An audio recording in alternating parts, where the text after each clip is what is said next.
Okay, so we are about to tell you a story African style. So when I say story, story, he all respond by saying story, and when I say once upon a time, say time, time. So let's try it out.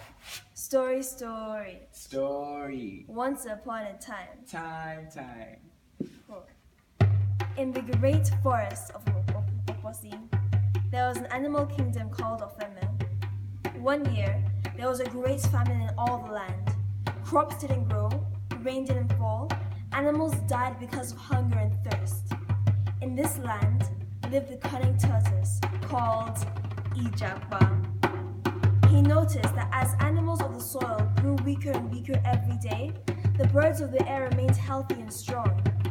One day, Ijapa called out to the king of the birds, the mighty eagle.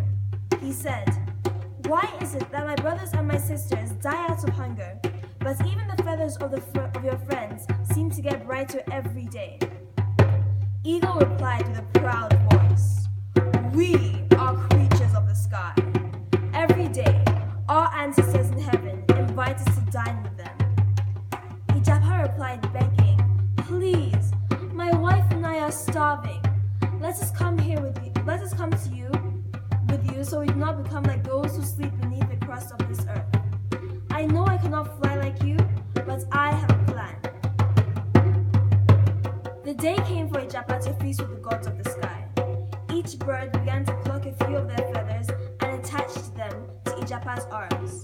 Soon, Ijapa had enough feathers to lift himself off the ground and glided peacefully into the sky with the rest of the birds.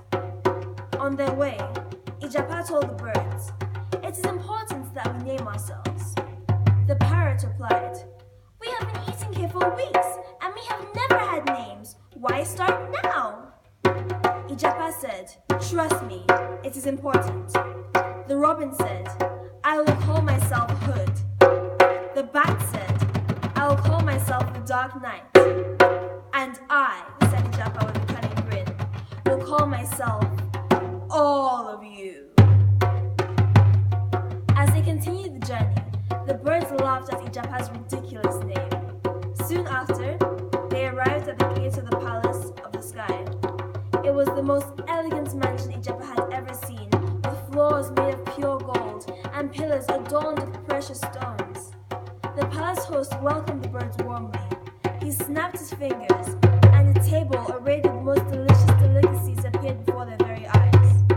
In a loud, resounding voice, the host of the mansion said, "Eat!